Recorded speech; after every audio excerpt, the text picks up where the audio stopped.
Y ayer martes, en el Museo Nacional de Artes Visuales, se presentó el libro La Sangre, un libro que tengo aquí en mis manos, de tapas duras, con mucha fotografía, es el libro de Claudio Burgues y Diego Vidart, pero también tiene otros protagonistas, otras personas que escriben y que hacen esta obra. Y es un proyecto que continúa las investigaciones de un fotógrafo maragato, Juan Chavalgoiti, de hace mucho tiempo, sobre la fotosensibilidad de la sangre. Vamos a escuchar un audio es una producción muy antigua que nos va a adelantar un poquito de qué trata este tema. Un día del año 1941 me encontraba trabajando en la búsqueda de huellas digitales en un cuchillo que se presumía el arma homicida de un crimen que no se había aclarado. Esta búsqueda insume a veces muchas horas de labor. Se usan una serie de elementos capaces de acentuar los detalles que aparecen con dificultad. Para esta labor se necesita experiencia y años de perfeccionamiento. Un gran auxiliar es la cámara fotográfica. A través de fotografías especialmente tratadas, la cámara descubre detalles que ni el ojo más experto llega a ver. En ese cuchillo habían trazas de huellas muy confusas. Por lo general, de los rastros papilares solo se obtienen áreas parciales que luego hay que reconstruir. También había manchas de sangre. La sangre deja manchas indelebles, fáciles de identificar, casi imborrables.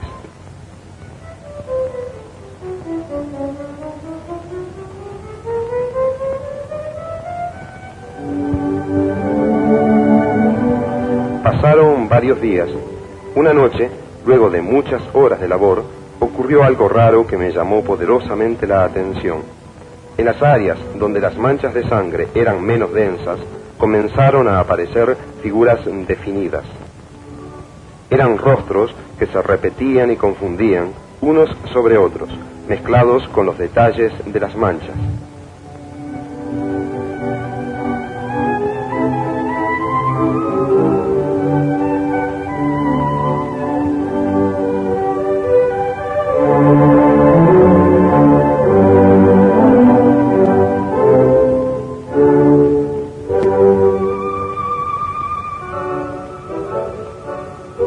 Atribuí el fenómeno al agotador esfuerzo realizado, que al acicatear mi imaginación me hacía ver fantasmas. Por eso, esa noche abandoné el taller y fui a descansar. Todos saben que con un poco de fantasía, las manchas de humedad en la pared nos pueden dar todo un mundo de figuras imaginarias. Lo mismo ocurre observando un cielo anubarrado. Y aquí estamos con Diego Vidart, que es profesor de la Universidad Católica, investigador y autor, uno de los autores justamente de La Sangre, junto a Claudio Burgues. Bienvenido. Muchas gracias por la invitación. Bueno, esto es una rareza, este proyecto, este libro. Yo lo conocí el otro día justo en la Feria de Rastro, que estaban los chicos de Pez en el Hielo, y me lo mostraron, y justo vi que ayer presentaban el libro en el Museo de Artes Visuales. Y lo primero que vi antes de mirar el libro fue el documental. Este pedacito que escuchamos es un documental de 10 minutos. Contanos un poco sobre lo que acabamos de escuchar.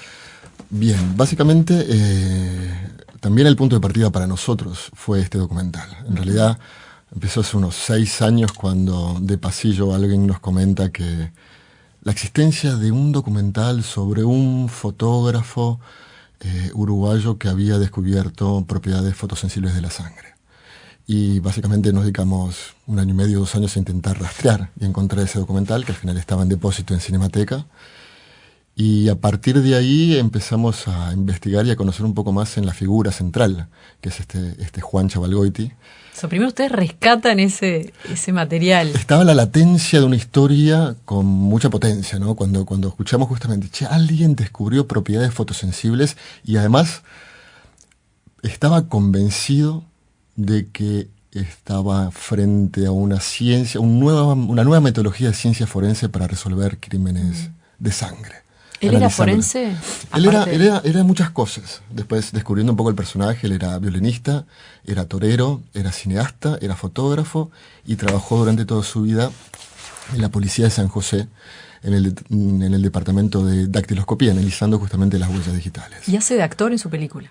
Y él es actor de su propia película. Es muy fuerte porque Hace uno de ve él esta mismo película 40 años después, exactamente. y es como una joyita que decís, ¿qué es esto, no? Es como muy raro y bueno, y no sé si eso es verdad o mentira o qué, porque es como que yo dudo, o sea, me pareciera que fuera verdad todo eso que él descubre, que empieza a descubrir qué. Contanos un poco qué es lo que ve. Básicamente, como bien seleccionado en este fragmento, ahí está la génesis, ¿no? Hay un determinado crimen entre el 9 y el 10 de enero de 1941 en una zona rural cerca de San José que se llama Cuchilla Redonda, y él, como fotógrafo y director del Departamento de Dactiloscopía de San José, recibe la cuchilla, la supuesta arma homicida, en busca de huellas digitales. Se detienen 3 gotas de sangre y empieza a analizar esas gotas de sangre, y ahí aparece lo que nosotros definimos como la epifanía, ¿no? Ve rostros humanos. Obviamente no lo puede creer en el primer momento, deja pasar un par de días, vuelve a analizar y sigue viendo, reconociendo rostros humanos. Entonces, a partir de ese momento desarrolla esa teoría que lo acompaña a lo largo de 40 años, ¿no? De ese potencial, no solamente de registrar una imagen, sino de capturar, ¿no? La sangre captura y fija las imágenes. Entonces estaba convencido que si uno fotografía cualquier escena del crimen, ¿no? Los rastros de sangre, puede eventualmente ver la imagen siguiente a el crimen. O sea, ¿qué es lo que ve uno ahí, supuestamente? Supuestamente ¿A la víctima o al se ve todo, en función de la forma esférica de la sangre. Se podría ver toda la escena. En sí, lo que él busca más fervientemente son los rostros, ¿no? El reconocimiento, la forma de resolver ese determinado crimen con esta nueva técnica. Pero llega, supuestamente, en todo esto que plantea, a corroborar, entre comillas, algo, digamos, a ver algún rostro de alguien que... Él está convencido, sí. Que estuvo involucrado. Porque digo, pero rostros de gente que estuvo involucrada, uno puede llegar a ver, ¿no? Y como dicen también en el libro, en las nubes, en la borra del café, yo que sé, en un montón de lugares uno puede llegar a ver figuras. Él está convencido de que sí. Es más, buena parte... En esta investigación, en estos primeros años, antes de llegar al documental, en Cinemateca llegamos a un pequeño opúsculo, un librito de unas 40 páginas, que él autoedita en 1954, que se llama Los misterios de la sangre humana. En ese libro, explica un poco su momento epifánico, a su vez algunos ejemplos de pruebas que él mismo se hace con su propia sangre, y después dedica buena parte del libro a analizar un caso específico que increíblemente es el Santo Sudario, ¿no? La sábana santa de Torino. Él accede a un par de materiales de prensa, una de la revista Selecciones del 38 y otra revista que se llamó Revista Mundial del 42, y analizando las fotografías realizadas en Torino en 1932 del Santo Sudario, deteniéndose en las supuestas marcas de sangre que dejaba, por ejemplo, la corona de espinas y los estigmas, los clavos de las muñecas, ahí él dice que, por ejemplo, puede ver a María Magdalena. Entonces, está su teoría, está su investigación. ¿Y su teoría de qué parte? ¿De una forma de mirar? ¿De cómo capta él eso? Sin duda. Él un poder propio. Él tiene una metodología pseudocientífica, pseudociencia, ¿no? Él, imaginémoslo, trabajando desde su propia casa, casi en el centro de la ciudad de San José, con su estudio, haciendo las pruebas, con un rigor bastante específico, ¿no? Él hacía las pruebas, documentaba las pruebas, registraba, iba haciendo notas de todo lo que iba haciendo. Obviamente no tenía ni el respaldo de ninguna institución por detrás, y era todo su propio recorrido que intentaba divulgar en la prensa. De hecho, el libro, Los Misterios, él lo escribe con esa finalidad, ¿no? De generar esta suerte de legado para que otros en algún momento tomen eso y continúen su investigación. Por eso es lo que nosotros hicimos. O sea, tomamos ese libro e intentamos continuar.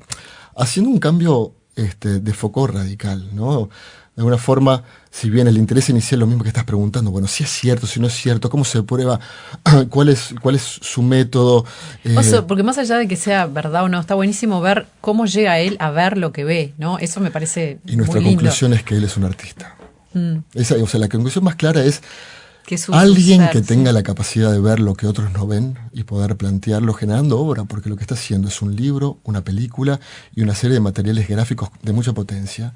Es un artista multimedia. Y lo ves a él y todo con su trajecito, todo serio, hablando, moviéndose. Es como todo parte muy de esa raro. Construcción, sin duda. Es muy raro. Es parte de esa construcción. Bueno, ustedes entonces a partir de eso hacen este libro que contanos un poco, porque empieza el libro con un poco el relato de lo que pasó en 1941. Exacto. Que eso lo escribió... Lo escribió Claudio. Claudio. O sea, de hecho nosotros arrancamos a trabajar en esto de forma azarosa, ¿no? Yo venía intentando encontrar los rastros. No encontraba quién lo había escrito. O sea, que veo que hay un texto de él después, más adelante en el libro. Hay un texto de él más adelante. Pero ese no está como firmado ni nada. Pero somos nosotros. Son ustedes. Somos nosotros que tomamos un poco esa posta, ¿no? Claro. que nos llega a través de Juan. Hay como una recreación histórica de dónde surge todo este contexto, digamos, de ese momento, o previo tal vez. Es que fue un proyecto que fue bastante inabarcable desde el día cero. Bueno, ¿qué hacemos con todo esto? O sea, nos posicionamos desde qué lugar, qué somos. Porque también toman un crimen que pasó ahí en 1941. Partimos del crimen, ¿no? Partimos y dijimos, bueno, como punto de partida, si bien nosotros tenemos un recorrido, hay una historia aparte. Exacto. Sí. Y es este crimen particular. Y ahí nos posicionamos e intentamos posicionarnos desde ese lugar de, bueno, somos investigadores, ¿no? Y utilizamos las dos herramientas con las que más nos sentimos cómodos, ¿no? La crónica y la imagen, ¿no? Desde mi lado de la fotografía, desde el lado de Claudio la imagen. E intentar reconstruir, obviamente tomando libertades literarias y visuales como para poder consolidar todos esos elementos que nos estaban faltando, todo lo que es el recorrido hasta la imagen más epifánica, que es cuando reencuentran los rostros humanos. Ese es el primer capítulo, que se llama con mucha carga crimen. Objetual también, digamos, que las páginas en blanco, la fotografía. Haciendo énfasis en los vacíos, ¿no? Sí. En los silencios, en las pausas. Eso más a nivel también editorial, pero a nivel conceptual. O sea, de hecho nosotros explicitamos en varios lugares que efectivamente faltan páginas. Claro, ¿no? son los huecos, las lagunas. Son los huecos que son inherentes de todo proyecto y este en particular. Pero resaltándolos para enfatizar el hecho que es fundamental incluso que falten páginas, para poder tener un entendimiento más cabal de todo ese recorrido. Y allí lo organizan en actos. Y hacemos 3 actos. El libro es una obra en 3 actos, en donde el primero es la crónica. El segundo le damos la palabra a Juan. Y le damos la palabra básicamente haciendo una puesta en página de lo que nosotros consideramos que es un resumen de la película. Entonces el segundo capítulo es 100% visual con fotogramas de esa película. Y en el tercer acto, en vez de intentar echar luz, sino intentar sobre todo profundizar en la cripta, en lo misterioso que tiene todo este recorrido, nos posicionamos desde otro lugar, ya desde creadores. E incluso convocamos a Fernando Foglino y a Juan Manuel Díaz a que, en base a la teoría de la fotosensibilidad de la sangre, intenten revelar rostros humanos. En el caso ese, partimos de tierras de la Guerra del Paraguay, que analizamos en un microscopio de barrido electrónico de la Facultad de Ciencias de Ludelar. Hicimos todo un recorrido visual a través de ese territorio microscópico, buscando esos campos de batalla. Y una vez que teníamos esos campos de batalla, se los entregamos a estos 2 artistas para que intentaran, de alguna forma, revelar a través de la creación esos rostros o ese momento tan particular que fue algunas batallas de la Guerra del Paraguay. En el caso de Fernando Foglino, hay muchas imágenes, como también hay texto, ¿no? Él hace también como una mezcla de ensayo y texto artístico, y, ¿no? Es como también, como siguiendo el juego, porque hay como un juego acá. Todos buscamos enfatizar ese hecho de ahora te toca, ahora es tu turno. Toma, ¿no? Te paso la posta. No, y sin muchas reglas claras, no es ni un juego ni nada, es ¿qué es lo que ves? ¿Cuál es el potencial de esa visibilidad desde el autor para poder revelar rostros? Claro. ¿Cuáles son los rostros que ves? Y en el caso de Juan Manuel Díaz son imágenes. Son imágenes. Es una secuencia de ese recorrido más interior y con eso termina, ¿no? Es como ese sendero que va profundizando hacia uno no sabe dónde. Claro. Y ahí termina el libro. O empieza el libro. Empieza el siguiente libro. ¿Cuánto tiempo le llevó? Muchos años. Muchos años porque de alguna forma también respetamos una determinada temporalidad que no podíamos imponerle nosotros, ¿no? Juan le dedicó 40 años de su vida, nosotros no podíamos resolverlo en 2. Porque tampoco era muy fácil saber qué queríamos resolver y si queríamos resolver. De alguna forma también en esta idea de cómo nos posicionamos y cómo posicionamos a Juan, el concepto del crimen perfecto es lo que cobra relevancia. Entre las distintas cosas que analizamos, por ejemplo, para llegar a ese momento epifánico de 1941, es el recorrido que 3 disciplinas bastante diferentes o bastante poco conectadas tienen un recorrido muy similar a lo largo del siglo XIX, que es la ciencia forense, el nacimiento de la ciencia forense, la literatura policial y la fotografía. 3 disciplinas que surgen más o menos en la década del 40 de 1840, ¿no? Aparece Los crímenes de la calle Morgue de Poe, ¿no? Generando como que el impulso de una nueva forma de literatura con un crimen perfecto, en el crimen del cuarto cerrado. Aparece también un personaje bastante particular que es Vidocq en Francia, que es el creador de la Sûreté, de la Policía Nacional y de los sistemas de detectives para detectar crímenes. Y surge la fotografía. Y a lo largo de todo ese siglo XIX y comienzos del XX hay como muchos puntos de contacto, de intercambio, ¿no? Entre estos 3 universos que pueden ser desconectos, pero tienen muchos puntos en común. Entonces, teniendo eso en cuenta también, y esas temporalidades, nosotros decidimos ir aproximándonos paulatinamente, ¿no? Intentando ver cómo lo que buscamos no es resolver, sino pensar Juan Chavalgoiti como el autor de un crimen perfecto. Un crimen tan perfecto que ni siquiera él sabe que es el autor de este crimen perfecto, en esta construcción más de obra general. Qué bárbaro, y qué buen rescate, ¿no? De una persona que le dedicó tanto tiempo a algo, sin duda. Como muy enganchado con... Y hay mucha información todavía para ser revelada sobre él, ¿no? Porque es todo ese conjunto de elementos, ¿no? El hecho que haya sido violinista, que le interesara mucho la tauromaquia, ya la sangre estaba presente en todo eso.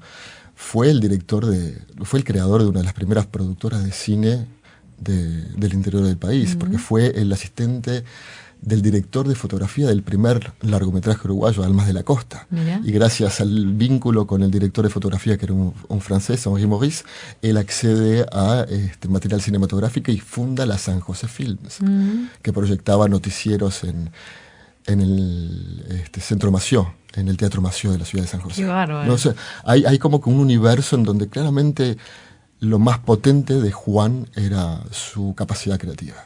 Claro, ¿no? Y bueno, y hacer como ese registro de su investigación con él mismo, hablando con otras personas, y tienen otras cosas así que para seguir investigando y viendo otros trabajos de él. ¿Han visto algo más? A ver, llegar a este momento fue un recorrido bastante largo. Tenemos millones, o sea, porque tiene una capacidad para estructurar, ¿no? Obra muy, muy amplia. Sin embargo, consideramos que este libro es como que, bueno, necesitamos darle una primera forma para empezar a pensar a partir de ahí. En mi caso puntual, yo estoy, o por lo menos tengo la influencia del trabajo de Juan Chavalgoiti, en particular con el Santo Sudario, y es gracias a ese trabajo que yo estoy analizando en el marco de un proyecto de doctorado de creatividad aplicada, el trabajo que él viene haciendo en el Santo Sudario y la relación de la fotografía con el Santo Sudario a lo largo de todo el siglo pasado. O sea, siempre ¿Cómo se vincula él con el Santo Sudario? O sea... A través de 2 artículos en 2 revistas en Uruguay. Después, en la década del 70... ¿Y cómo hace para investigar o para...?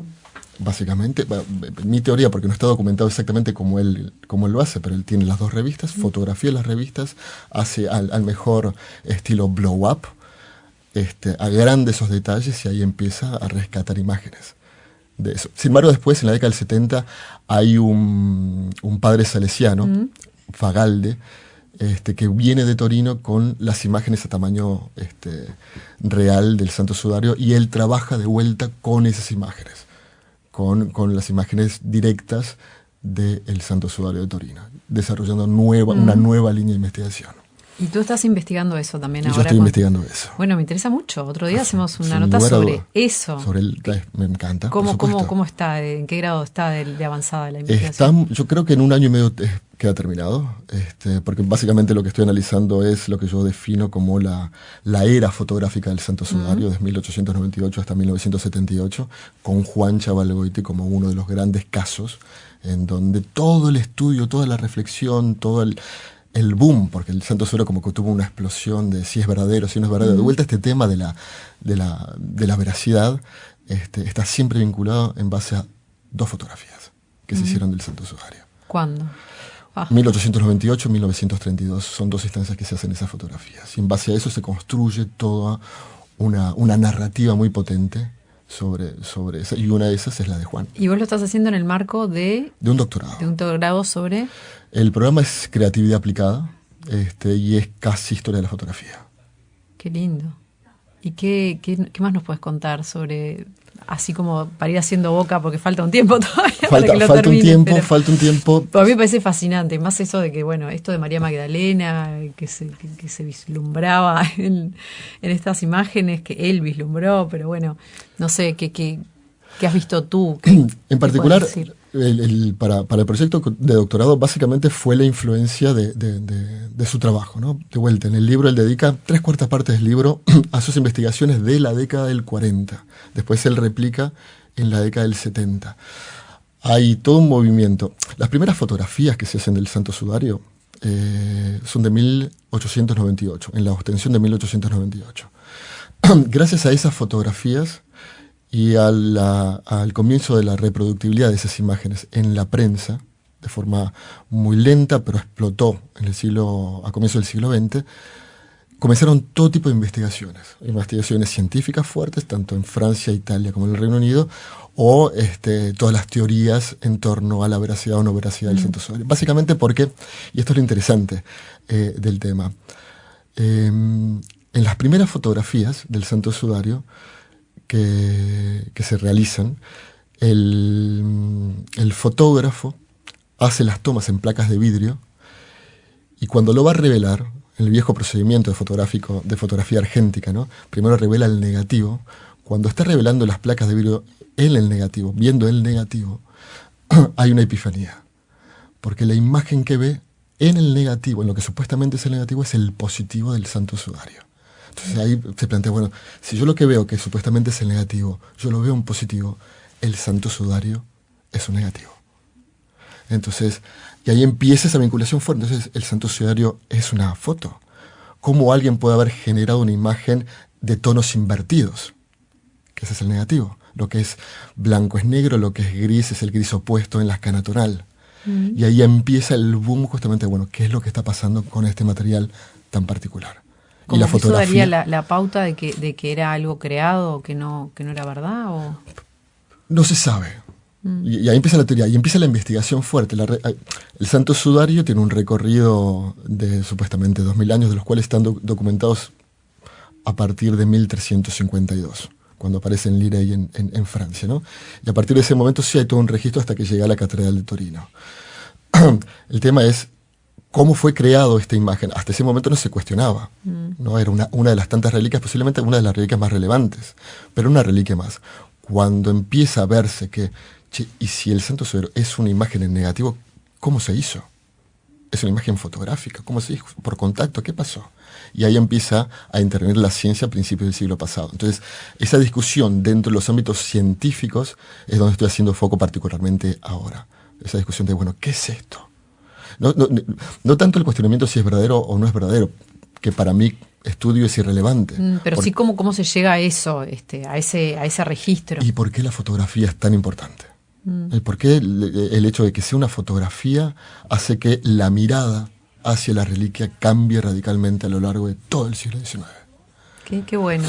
Como que el registro nomás, o sea, no es solo el registro, hay todo un montón de cosas que tienen que ver cómo se hace, que van a estar influyendo en... Sin duda. Y sobre todo teniendo en cuenta que la fotografía, la herramienta fotográfica se consolida como el medio de creación por excelencia de la modernidad.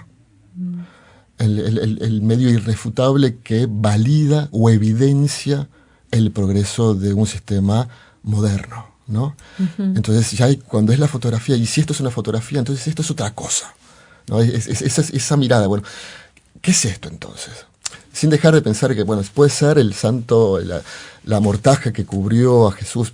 Sacan un poco el foco de ahí, digo, pero ¿qué es esto? ¿No? Y sabemos que hace 500 años que está recorriendo, y después hay toda una historia, un recorrido de 1500, 1300 años previos, más especulativos. Pero hay 500 que están documentados. Por lo tanto, esto tiene un recorrido, una historia de algo protofotográfico. O sea, el concepto de negativo-positivo es un concepto desarrollado en el siglo XIX por Herschel, un físico inglés. La idea. Entonces, ¿cómo puede haber sido creado algo, sea cual sea la teoría, con una técnica que no se conocía, no se había ni siquiera definido? Y ahí empieza de vuelta otro misterio. Bueno. Bueno, fascinante, realmente.